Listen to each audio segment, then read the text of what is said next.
If I plot the Bollinger Band for the whole 3000 rows, it will be too small to view. So I decide to pack it in a shorter data frame called GDF, which stands for Grouped Data Frame. The name is totally up to you. It's just the last 90 days of the original table. DF, okay, let me GDF preview it. Here we count 90 days from September 2021 all the way to Jan 2022. If we count 10 days back, then it will start from Jan 18, 2022. Here I just demonstrate how to define the plotting date range. Let me show the first 5 days. I'm going to plot the Bollinger Band for this 90-day period. These 4 columns will be included in my plot. Simply go back to the GDF table and wrap around these 4 columns in a square bracket. The first one, comma, and then the second one, it'll be like this. This is the first one, close. It's just the column name here. The second one is the 20-day moving average, SMA. The third one is the upper band, UB. The fourth one is the lower band, LB. Shift, enter, and this is the whole thing I'm gonna plot. Now I call up the PLT, which is imported above. Okay, PLT.plot the plotline item. If you don't create a variable, you need to insert the whole thing above here. But I don't want to type the whole thing again and again. So I tend to use a variable to store the plot items. Here I just name the plot item as whatever. It's totally up to you. Whatever, the print result is the same. If you remember the original graph, there's a green shaded area. Before that, I want to be flexible when resizing my graph. So I define the height, let's say 10, and the width, oops, it should be width instead of weight. I just realized that my Github says weight, but not width. It should be width. Let's put 8 here. Feel free to change these 2 numbers for your graph. Inside the plot, I can define the size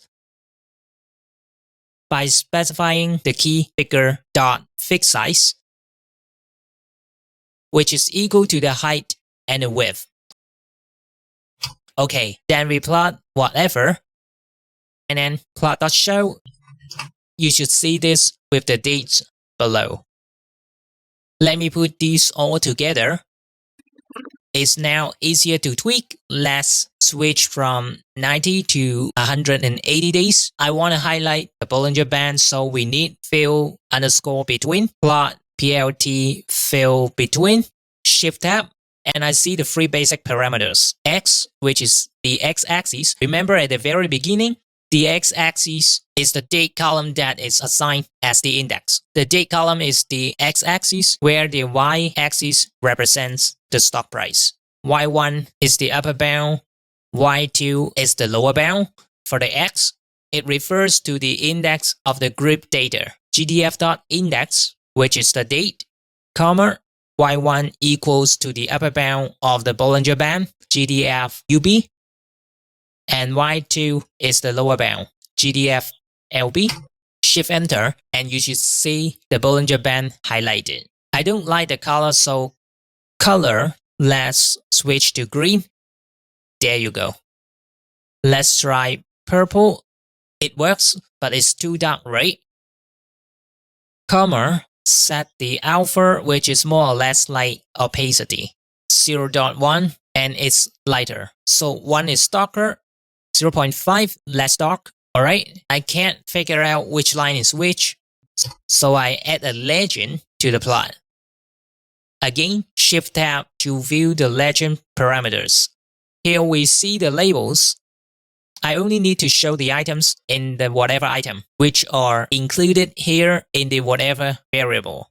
Shift enter, then you should see the blue line for the close price, this one for the SMA, this one for the upper bound of the Bollinger Band, LB, the red line for the lower bound, and so on. Let me show all the 3000 days. So this is the whole thing. You can't really see it, right? Let me widen the graph. So here's the bigger graph. Just make it smaller. Let's view the last 90 days. That's what to plot the Bollinger Band.